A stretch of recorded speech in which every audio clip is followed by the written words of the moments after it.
Bayangkan hari itu, langit terbelah, bumi berguncang, dan lautan manusia memenuhi padang mahsyar. Tak ada lagi pangkat, tak ada lagi gelar, yang tersisa hanyalah amal.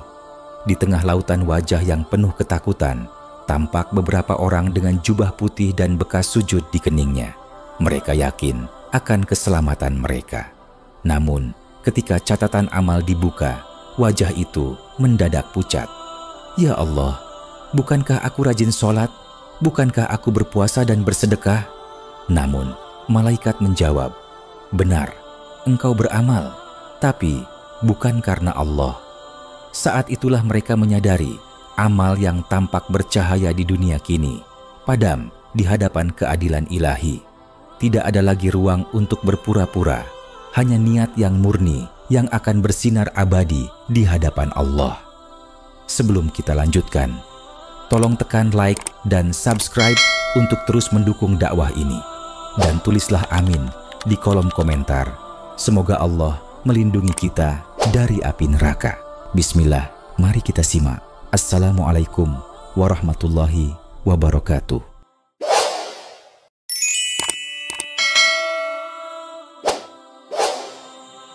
Amal yang tidak bernilai di sisi Allah. Di dunia, banyak manusia yang tekun beribadah. Sujudnya lama, tasbihnya tak pernah lepas dari tangan, dan lisannya selalu menyebut nama Allah. Namun di sisi lain, ada yang melakukannya hanya sebagai kebiasaan sosial, sekadar rutinitas tanpa makna, atau bahkan sebagai jalan menuju pujian manusia. Mereka tampak indah di mata manusia, tapi kosong di hadapan Allah. Amal mereka tak lebih dari debu yang berterbangan di padang pasir, tak meninggalkan bekas sedikit pun di timbangan akhirat. Allah telah memperingatkan dalam firman-Nya, dan kami hadapi segala amal yang mereka kerjakan, lalu kami jadikan amal itu debu yang berterbangan. Surat Al-Furqan ayat 23. Ayat ini bukan ditujukan kepada orang kafir saja, tetapi juga menjadi peringatan keras bagi siapapun yang beramal tanpa ikhlas. Imam Al-Qurtubi menafsirkan ayat ini dengan mengatakan bahwa amal yang tidak diniatkan karena Allah, meski tampak besar, akan lenyap tanpa nilai di akhirat. Ia bagaikan fata morgana di padang pasir, tampak menyejukkan dari jauh, namun ketika didekati, ternyata kosong. Imam Al-Ghazali dalam Ihya Ulumuddin menulis, amal yang tanpa keikhlasan ibarat tubuh tanpa ruh. Ia berdiri, bergerak, dan tampak hidup, tapi sejatinya mati. Begitulah ibadah yang dikerjakan demi gengsi, demi status, atau demi kata syoleh dari manusia. Semuanya hanya akan berakhir dengan kekecewaan di hari ketika segala tabir terbuka. Bayangkan seseorang yang rajin sedekah, namun dalam hatinya ia ingin dikenal sebagai dermawan.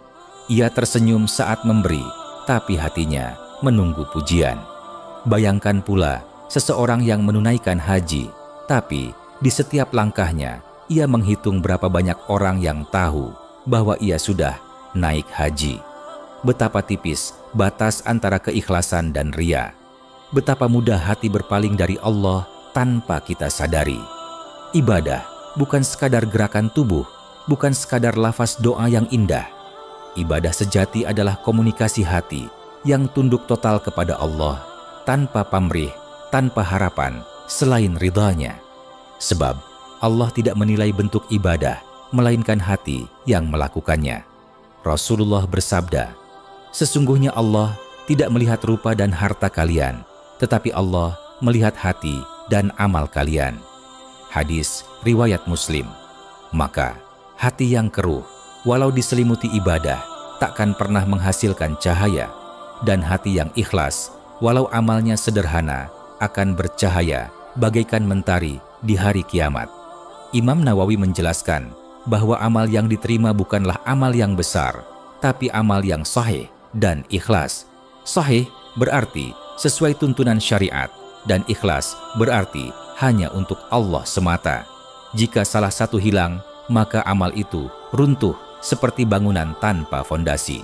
Renungkanlah, Berapa banyak ibadah yang kita lakukan dengan niat yang bercampur? Berapa kali kita tersenyum dalam sedekah agar dipuji? Berapa kali kita menulis kebaikan di media sosial agar dikenal saleh? Amal seperti ini mungkin mengundang simpati manusia, tapi tidak akan mengundang rahmat Allah. Ketika amal kehilangan ruh, ia tidak lagi menjadi kendaraan menuju surga, melainkan beban yang diseret ke neraka. Sebab Allah tidak menerima amal yang dilakukan untuk selainnya. Ibnu Hajar al-Asqalani menegaskan, siapa yang menyekutukan Allah dalam niatnya, walau hanya seberat debu, maka amalnya batal. Maka berhati-hatilah dengan amal yang indah di mata manusia, tapi busuk di hadapan Allah. Karena kelak di hari kiamat, amal-amal itu akan menjadi saksi, apakah ia dikerjakan karena cinta kepada Allah atau hanya karena cinta kepada dunia. Ketahuilah, hanya satu hal yang membuat amal kecil bernilai besar, yaitu keikhlasan.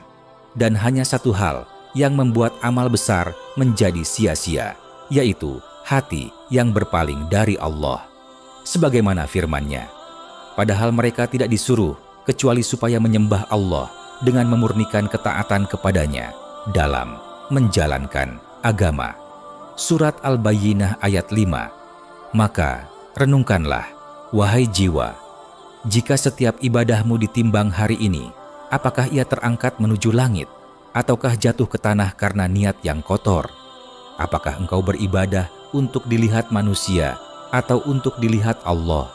Sebab di akhirat nanti yang tersisa hanyalah hati yang tulus, amal yang jujur, dan air mata yang menetes karena cinta dan takut kepadanya. Ibadah karena ria dan ingin dipuji. Ria, racun yang halus namun mematikan. Ia menyusup perlahan ke dalam hati seorang hamba, mencuri kemurnian niatnya, hingga amal yang tadinya bercahaya menjadi gelap dan tak bernilai. Tidak ada dosa yang lebih berbahaya bagi seorang ahli ibadah daripada ria, karena ia menghancurkan amal dari dalam tanpa disadari oleh pelakunya. Rasulullah bersabda, "Yang paling aku takutkan atas kalian adalah syirik kecil." Para sahabat bertanya, "Apakah itu, wahai Rasulullah?" Beliau menjawab, "Ria." Hadis riwayat Ahmad. Ria adalah bentuk halus dari kesyirikan, bukan menyembah berhala, tapi menyembah pandangan manusia. Ia membuat seseorang memindahkan tujuan ibadahnya, bukan lagi karena Allah, tapi karena ingin dikenal, dihormati, dan dipuji. Seseorang bisa saja menangis dalam sholatnya, tapi tangis itu bukan untuk Allah, melainkan agar orang di sebelahnya berkata, "Masya Allah, betapa khusyuk dia." Ia bisa saja menulis ayat Al-Quran di media sosial, bukan untuk berdakwah, melainkan untuk menampilkan kesalehan. Imam Al-Ghazali menggambarkan ria sebagai penyakit tersembunyi dalam hati yang paling sulit disembuhkan. Ia berkata dalam Ihya Ulumuddin, "Tidaklah seseorang selamat dari ria kecuali orang-orang yang benar-benar mengenal Allah dan takut kehilangan pandangannya." Ria tidak selalu datang dalam bentuk yang besar. Kadang ia muncul dalam niat yang samar. Rasa senang saat dipuji karena ibadah, rasa kecewa saat tak ada yang melihat, atau rasa semangat beribadah hanya ketika dilihat orang lain. Begitulah halusnya penyakit ini. Ia mengubah arah pandangan hati dari langit menuju dunia. Allah berfirman, "Maka celakalah bagi orang-orang yang sholat, yaitu orang-orang yang lalai dari sholatnya, yang berbuat ria." Surat Al-Ma'un ayat 4-6. Ibnu Katsir menafsirkan ayat ini dengan berkata, mereka sholat bukan karena mengharapkan pahala, melainkan karena ingin dilihat oleh manusia. Maka tidak ada bagian pahala sedikit pun bagi mereka di sisi Allah. Ria tidak hanya menghapus pahala, tetapi juga mengundang murka Allah. Pada hari kiamat, amal orang yang ria akan diserahkan kepada orang yang dulu ia harapkan pujiannya. Rasulullah bersabda, pada hari kiamat Allah akan berfirman, "Pergilah kepada orang yang dulu engkau harapkan pujiannya. Lihatlah apakah mereka bisa membalasmu hari ini." Hadis riwayat Muslim. Bayangkan betapa mengerikan keadaan itu. Ketika semua manusia berlari mencari pertolongan, orang yang ria justru dibiarkan sendiri karena amalnya terhapus, salatnya, sedekahnya, bahkan dakwahnya. Semuanya hangus karena niat yang salah. Imam Nawawi dalam Syarah Sahih Muslim menjelaskan, ria adalah sebab utama gugurnya amal. Barang siapa yang menjadikan amalnya sebagai sarana mencari ridha manusia, maka Allah akan menyerahkan balasannya kepada manusia yang ia harapkan. Inilah keadilan Allah. Jika seseorang mengharapkan manusia, maka biarlah manusia yang membalasnya. Tapi sayang, di akhirat nanti manusia tidak mampu memberi apapun, tak bisa memberi pahala, tak bisa memberi syafaat, bahkan tak bisa memberi seteguk air. Semua kembali kepada Allah. Ria ibarat api yang membakar kayu kering. Sedikit saja api itu menyentuh amal, ia akan melahapnya hingga habis tanpa sisa. Maka, satu-satunya jalan selamat adalah mujahadah an-nafs, melawan diri sendiri dan menata niat sebelum beramal. Imam Asy-Syafi'i berkata, "Aku tidak pernah memerangi sesuatu yang lebih berat daripada memperbaiki niatku, karena ia terus berubah-ubah di setiap waktu. Oleh karena itu, sebelum setiap ibadah, tanyakanlah kepada hati, untuk siapa aku melakukan ini? Jika jawabannya bukan karena Allah, maka hentikan sejenak, bersihkan hati, dan perbarui niatmu. Karena amal tanpa keikhlasan hanyalah gerakan tanpa ruh." Syekh Ibnu Hajar Al-Asqalani berkata dalam Fathul Bari, keikhlasan adalah syarat diterimanya amal. Jika keikhlasan hilang, maka amal itu menjadi gugur walaupun tampak megah di mata manusia. Saudaraku, jangan biarkan hatimu menjadi panggung bagi pandangan manusia. Jadikan ia tempat rahasia antara engkau dan Allah. Biarlah dunia tak tahu amalmu, biarlah manusia tak memujimu, asalkan Allah melihatmu dengan ridha. Sebab pujian manusia tidak menyelamatkan, tapi pandangan rahmat Allah itulah yang mengangkatmu menuju surga. Dan ketika engkau mampu beribadah dengan ikhlas, tanpa pamrih, tanpa ria, tanpa rasa ingin dilihat, maka engkau telah mencapai salah satu tingkatan tertinggi dalam iman, ihsan. Sebagaimana sabda Rasulullah, ihsan itu adalah engkau beribadah kepada Allah seakan-akan engkau melihatnya, dan jika engkau tidak melihatnya, maka sesungguhnya Dia melihatmu. Hadis riwayat Bukhari dan Muslim. Maka sebelum amal menjadi abu di akhirat, periksalah api niat di dalam hati. Sebelum amalmu dihapus, sucikanlah dirimu dari ria yang halus. Sebab satu amal kecil yang ikhlas lebih berharga daripada 1000 amal besar yang ingin dilihat manusia. Ibadah tanpa menjaga akhlak dan lisan. Ada satu hal yang sering dilupakan oleh banyak hamba Allah, bahwa ibadah bukan hanya rukuk dan sujud, bukan hanya puasa dan sedekah. Ibadah sejati mencakup seluruh perilaku seorang mukmin, termasuk akhlaknya terhadap sesama. Karena itu, seseorang bisa saja rajin beribadah, tapi lisannya menjadi penyebab kehancurannya di akhirat. Rasulullah pernah bertanya kepada para sahabat, "Tahukah kalian siapa orang yang bangkrut?" Para sahabat menjawab, "Orang yang tidak memiliki harta dan perhiasan." Beliau bersabda, "Orang yang bangkrut dari umatku adalah orang yang datang pada hari kiamat dengan membawa pahala salat, puasa, dan zakat, tetapi ia juga datang dengan mencaci, memfitnah, memakan harta orang lain, menumpahkan darah, dan memukul orang lain. Maka semua pahalanya diberikan kepada orang yang dizaliminya. Jika pahalanya habis sebelum dosa-dosanya terbayar, dosa-dosa mereka dipindahkan kepadanya, lalu ia dilemparkan ke neraka." Hadis riwayat Muslim. Bayangkan, seseorang yang di dunia dikenal sebagai ahli ibadah, sering ke masjid, rajin sholat malam, dan berpuasa sunnah, ternyata di akhirat diseret ke neraka karena lidahnya lebih tajam dari pedang. Semua amalnya dipindahkan kepada orang yang pernah ia sakiti. Inilah keadilan Allah yang sempurna. Pahala amal tidak bisa menutupi kezaliman terhadap sesama manusia. Imam An-Nawawi menjelaskan hadits ini dengan kata-kata yang dalam. Hadits ini menunjukkan bahwa dosa kepada manusia lebih berat dari dosa kepada Allah, karena taubat dari dosa kepada Allah cukup dengan istighfar, tetapi dosa kepada manusia tidak akan diampuni sampai orang itu memaafkan. Betapa sering lidah kita bergerak tanpa pikir, melukai hati orang lain dengan ucapan, olok-olok, atau ghibah yang dianggap ringan. Padahal Allah telah memperingatkan, dan janganlah sebagian kamu menggunjing sebagian yang lain. Sukakah salah seorang di antara kamu memakan daging saudaranya yang telah mati? Surat Al-Hujurat ayat 12. Ibnu Katsir menafsirkan ayat ini dengan tajam. Allah menyerupakan ghibah dengan memakan daging manusia yang telah mati, karena keduanya sama menjijikannya. Yang satu menjijikan bagi tubuh, yang satu menjijikan bagi hati. Seorang yang rajin beribadah, tapi membiarkan lisannya menebar luka, sejatinya menghancurkan amalnya sedikit demi sedikit. Imam Al-Ghazali menulis dalam Ihya Ulumuddin, lisan adalah anggota tubuh yang kecil, namun keburukannya mampu menjatuhkan seseorang ke jurang neraka yang paling dalam. Berapa banyak orang yang sholat malam, tapi paginya sibuk membicarakan aib orang lain?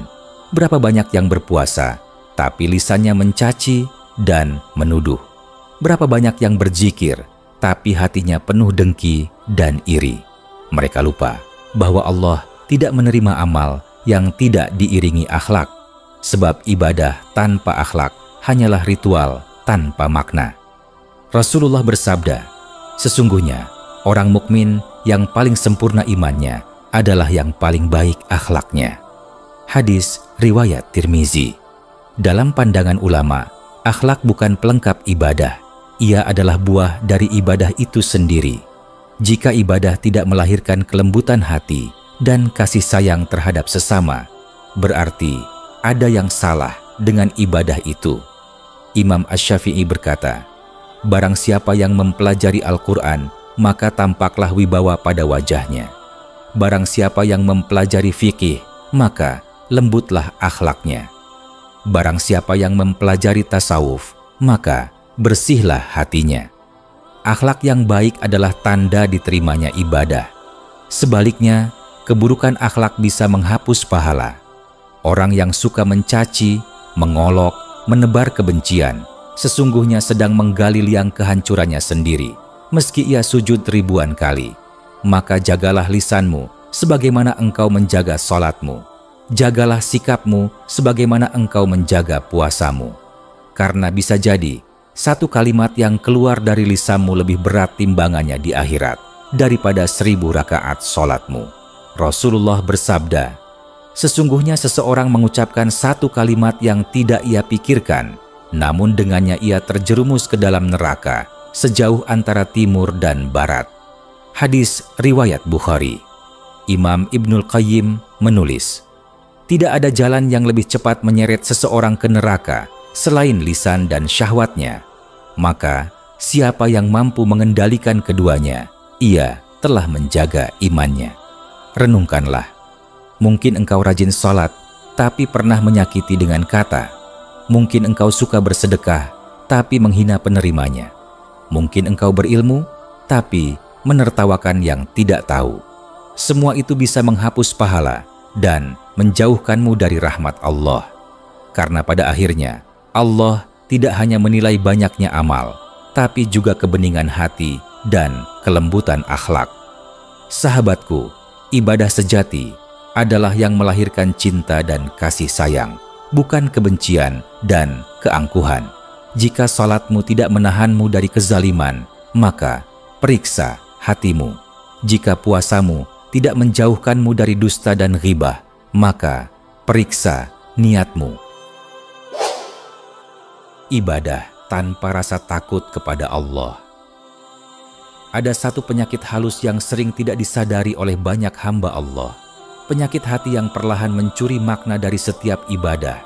Ia bukan kemalasan, bukan juga kekafiran, melainkan hilangnya rasa takut kepada Allah.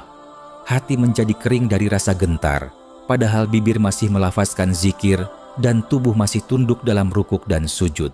Lihatlah di sekitar kita. Ada orang yang sholat 5 waktu, tapi tetap menipu dalam bisnisnya.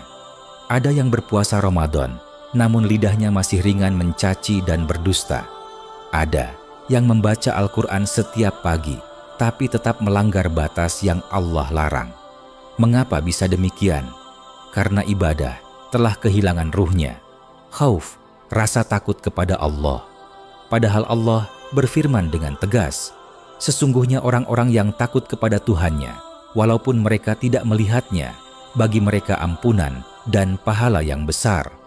Surat Al-Mulk ayat 12. Imam Al-Qurtubi menjelaskan dalam tafsirnya, ayat ini menggambarkan orang yang benar-benar mengenal Allah. Ia takut kepadanya meski tidak melihatnya, karena cahaya iman di hatinya membuatnya selalu merasa diawasi. Rasa takut kepada Allah bukan sekadar rasa cemas akan dosa, tapi kesadaran penuh bahwa Allah Maha melihat, bahkan ketika manusia tidak melihat. Ia adalah getaran halus dalam hati yang membuat seseorang berhenti sebelum melangkah ke dosa.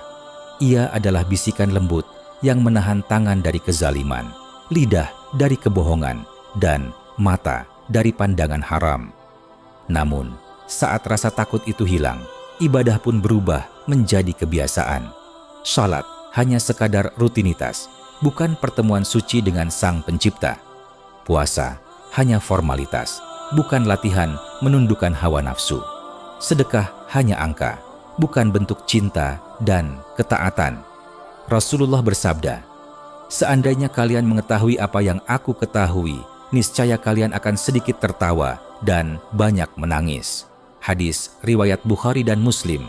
Hadis ini, kata Imam An-Nawawi, adalah seruan agar manusia menumbuhkan khauf, rasa takut, dan raja, harapan, secara seimbang.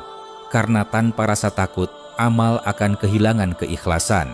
Sementara tanpa harapan, amal akan kehilangan semangat. Orang yang benar-benar takut kepada Allah bukanlah yang wajahnya murung di masjid, tapi yang menahan dirinya dari dosa saat tak ada seorang pun yang melihat. Imam Ahmad bin Hambal berkata, rasa takut kepada Allah adalah benteng hati. Siapa yang tidak memilikinya, niscaya setan akan masuk dari segala arah. Al-Ghazali juga menulis, takut kepada Allah adalah buah dari makrifat.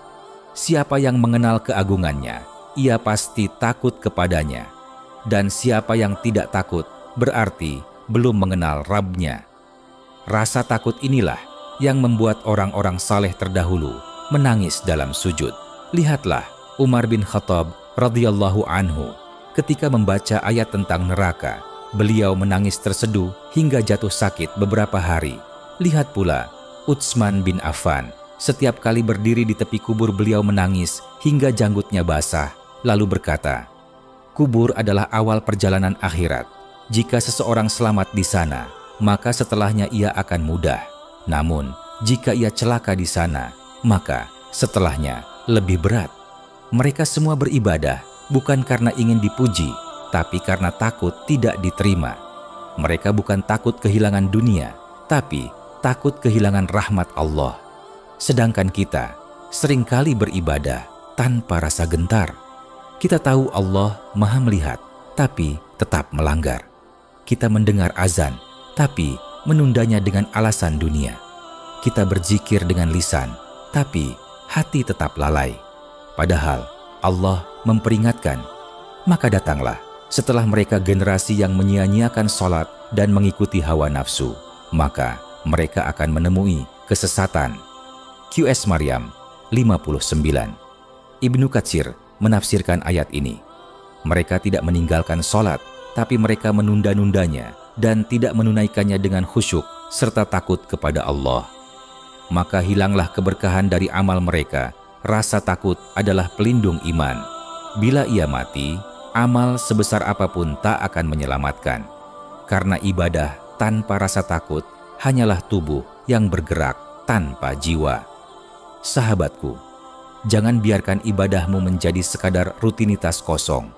Tangisilah setiap dosa yang dilakukan dalam sepi.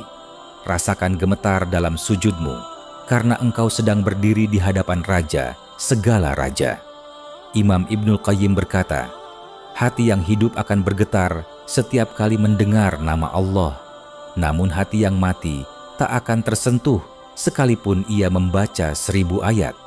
Maka mintalah kepada Allah agar hatimu selalu hidup dengan rasa takut kepadanya. Karena hanya hati yang takut kepada Allah yang akan tenang dalam dunia dan selamat di akhirat.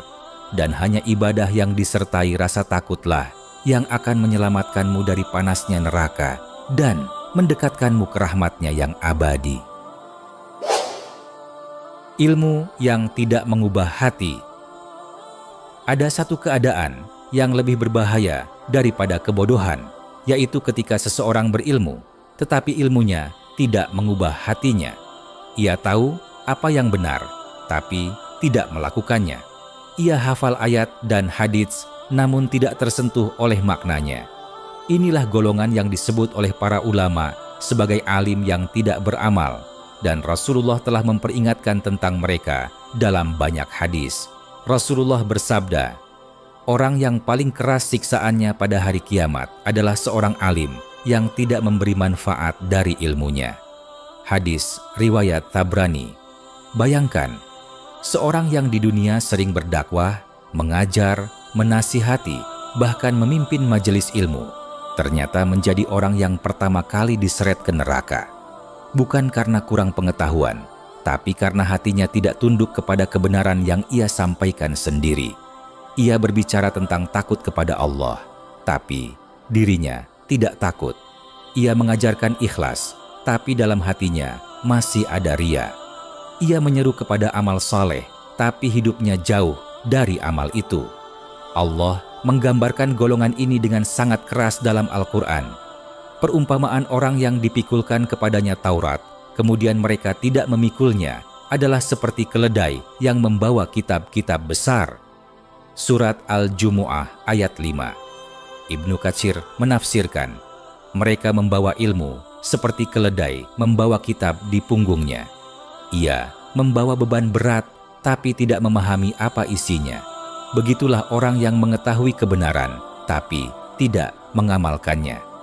Ayat ini bukan hanya untuk Bani Israel, tapi juga peringatan bagi umat Islam. Betapa banyak di antara kita yang belajar agama, mendengar ceramah, mengutip hadits, namun tidak beranjak memperbaiki diri. Lidah kita fasih berbicara tentang surga dan neraka, tapi hati kita tetap lalai. Kita membaca ayat tentang kejujuran, tapi tetap berdusta. Kita tahu tentang larangan riba, tapi masih menormalisasi dosa itu dalam urusan dunia. Kita hafal ayat tentang sabar, tapi mudah marah. Kita tahu tentang ikhlas, tapi diam-diam ingin dipuji. Ilmu sejati bukanlah seberapa banyak kita hafal, tapi seberapa dalam ia menundukkan hati. Imam Malik rahimahullah berkata, ilmu bukanlah dengan banyaknya riwayat, tetapi ilmu adalah cahaya yang Allah letakkan di dalam hati. Cahaya itu hanya muncul bila ilmu diiringi dengan amal, dan amal disertai ikhlas. Jika tidak, ilmu justru bisa menjadi bencana.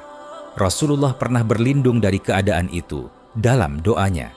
Ya Allah, aku berlindung kepadamu dari ilmu yang tidak bermanfaat, dari hati yang tidak khusyuk, dari jiwa yang tidak pernah puas, dan dari doa yang tidak didengar. Hadis riwayat Muslim. Lihatlah doa ini. Rasulullah, manusia paling mulia, justru takut terhadap ilmu yang tidak bermanfaat. Karena ilmu tanpa amal akan menjadi hujjah yang menjerumuskan pemiliknya. Di hari kiamat nanti, Allah akan menanyakan setiap pengetahuan yang kita miliki. Apa yang kamu lakukan dengan ilmu itu? Al-Hasan Al-Bashri berkata, ilmu itu ada dua. Ilmu di lisan, itulah hujjah Allah atas manusia. Dan ilmu di hati, itulah yang bermanfaat bagi pemiliknya. Artinya, tidak semua orang berilmu akan selamat. Yang selamat hanyalah mereka yang menjadikan ilmunya sebagai pengingat diri, bukan sekadar bahan bicara. Sebab, semakin tinggi ilmu seseorang, semakin besar tanggung jawabnya di hadapan Allah. Ada kisah dari seorang tabi'in bernama Sufyan Ats-Tsauri. Suatu hari, beliau menangis terseduh dalam sujudnya dan berkata, "Aku takut menjadi orang yang Allah murkai. Aku tahu banyak hadits tentang neraka, tapi aku takut aku hanya menghafalnya tanpa benar-benar menghindari isinya." Kalimat itu sederhana, tapi sangat dalam. Karena yang membuat seseorang selamat bukan banyaknya pengetahuan, melainkan seberapa dalam ia menundukkan diri di hadapan Allah dengan pengetahuan itu. Betapa banyak orang pandai berkata, "Jangan sombong," tapi ia sendiri sombong dengan ilmunya. Betapa banyak orang mengingatkan tentang neraka, tapi hatinya tenang-tenang saja saat melanggar. Dan betapa banyak orang menasihati tentang sabar, tapi tidak mampu bersabar ketika diuji. Maka, sahabatku, berhati-hatilah dengan ilmu yang tidak menyentuh hati. Jangan sampai kita termasuk orang yang Allah firmankan, "Mengapa kamu mengatakan apa yang tidak kamu kerjakan?" Amat besar kebencian di sisi Allah bahwa kamu mengatakan apa yang tidak kamu kerjakan. Surat Asy-Syaff ayat 2-3. Ayat ini bukan hanya teguran untuk para dai dan ulama, tapi juga untuk setiap muslim. Karena setiap orang yang tahu kebenaran tapi tidak melaksanakannya, berarti telah mengkhianati amanah ilmu. Jangan biarkan ilmu menjadi sekadar hiasan. Jadikan ia cermin untuk menatap diri. Bila kita belajar tentang sabar, maka bersabarlah. Bila kita tahu tentang dosa, maka jauhilah. Bila kita tahu tentang ikhlas, maka perangi ria di dalam hati. Ilmu tanpa amal adalah seperti pedang tanpa bilah. Tampak kuat, tapi tak bisa melukai kebatilan. Ketika semua manusia dibangkitkan dari kuburnya, tidak ada lagi gelar, tidak ada lagi jabatan, tidak ada lagi kemuliaan dunia. Yang tersisa hanyalah hati dan amal. Di hadapan Allah, tidak ada yang lebih berharga dari hati yang bersih dan amal yang ikhlas. Semua amal yang pernah dilakukan, salat, sedekah, dakwah, bahkan air mata yang jatuh di sepertiga malam, akan diperlihatkan satu persatu. Tapi hanya amal yang dilakukan karena Allah lah yang bersinar, sedangkan amal yang tercampur ria akan padam seketika, seperti api yang disiram air. Allah berfirman, "Barang siapa yang mengharap perjumpaan dengan Tuhannya, maka hendaklah ia mengerjakan amal saleh dan tidak mempersekutukan seorang pun dalam ibadah kepada Tuhannya." Surat Al-Kahfi ayat 110. Ayat ini adalah kunci keselamatan. 2 syarat agar amal diterima: amal yang saleh dan niat yang ikhlas. Saleh berarti sesuai tuntunan Rasulullah. Ikhlas berarti hanya karena Allah semata. Jika salah satunya hilang, maka amal itu gugur. Imam Al-Ghazali berkata, ikhlas adalah ketika amal tidak dicampuri oleh pandangan makhluk. Tidak ada yang diketahui hati, kecuali bahwa semua itu dilakukan hanya karena Allah. Begitu halusnya ria menyusup dalam amal. Kadang kita merasa ikhlas, padahal dalam hati masih terselip harapan ingin dilihat, ingin dipuji, ingin dikenal. Karena itu, para ulama salaf sangat takut terhadap penyakit hati ini. Fudail bin Iyad rahimahullah pernah berkata, meninggalkan amal karena manusia adalah ria. Beramal karena manusia juga ria. Ikhlas adalah ketika Allah menyelamatkanmu dari keduanya. Lihatlah bagaimana mereka berjuang menjaga niat. Sufyan Ats-Tsauri, seorang ulama besar, pernah berkata, "Aku tidak pernah berjuang dalam sesuatu yang lebih berat daripada memperbaiki niatku. Karena niatku selalu berubah-ubah." Mereka sadar amal sebesar gunung bisa lenyap hanya karena setitik niat yang salah. Dan sebaliknya, amal kecil yang tulus bisa menjadi sebab seseorang masuk surga. Rasulullah bersabda, "Sesungguhnya Allah tidak melihat rupa dan harta kalian, tetapi Dia melihat hati dan amal kalian." Hadis riwayat Muslim. Sahabatku, di dunia ini kita mudah terpesona dengan tampilan luar ibadah, sujud yang panjang, pakaian yang religius, lisan yang fasih menyebut nama Allah. Namun Allah melihat ke dalam hati, tempat yang tak bisa dilihat manusia. Bisa jadi seseorang yang terlihat sederhana, namun dalam sujudnya ada air mata yang tidak pernah dilihat siapapun kecuali Allah. Dan bisa jadi seseorang yang tampak berilmu, tapi di hatinya ada kesombongan yang membuat semua amalnya gugur. Imam Ibnul Qayyim rahimahullah berkata, amal tanpa keikhlasan dan tanpa mengikuti sunnah adalah seperti musafir yang membawa kantong penuh debu, berat dipikul, tapi tidak berguna. Renungkan itu, sahabatku. Kita mungkin lelah dengan banyaknya amal, tapi apakah kita sudah memeriksa niat di dalamnya? Apakah kita melakukan itu karena Allah atau karena ingin dianggap saleh? Apakah kita sedekah karena mengharap ridha Allah atau karena takut dicela? Apakah kita sholat malam untuk mencari ampunan atau untuk merasa lebih mulia dari orang lain? Jika amal yang begitu indah di dunia ternyata tidak diterima, maka betapa rugi kita di akhirat. Bayangkan saat catatan amal dibuka di hadapan Allah dan malaikat berkata, amal ini tidak diterima karena tidak ikhlas. Semua yang pernah kita banggakan sirna seketika. Itulah hari di mana amal tidak bisa diperbaiki lagi dan penyesalan tidak berguna sedikit pun. Namun kabar gembiranya adalah pintu taubat masih terbuka lebar hari ini. Setiap detak jantung adalah kesempatan untuk memperbaiki niat. Setiap ibadah yang dilakukan dengan kesadaran baru bisa menjadi sebab dihapusnya dosa-dosa masa lalu. Rasulullah bersabda, sesungguhnya Allah menerima amal yang hanya dilakukan dengan ikhlas dan mengharap wajahnya. Hadis riwayat Nasa'i. Maka periksalah hatimu sebelum engkau berdiri di hadapan Allah. Tanyakan pada diri sendiri sebelum salat, untuk siapa aku rukuk dan sujud? Sebelum bersedekah, apakah aku benar-benar ingin menolong atau sekadar ingin terlihat dermawan? Sebelum berbicara tentang agama, apakah aku sedang mengingatkan atau ingin dianggap bijak? Latihlah hatimu untuk hanya melihat Allah dalam setiap amal. Karena ketika hati ikhlas, amal sekecil apapun akan bernilai besar di sisinya. Dan ketika hati berpaling dari Allah, amal sebesar apapun tidak akan menolong. Imam Asy-Syafi'i pernah berkata, tanda keikhlasan adalah ketika engkau tidak peduli siapa yang memuji atau mencelamu, selama Allah ridha terhadapmu. Indah sekali nasihat ini. Jika manusia memuji, biarkan itu lewat seperti angin. Jika mereka mencela, biarkan itu menjadi ujian.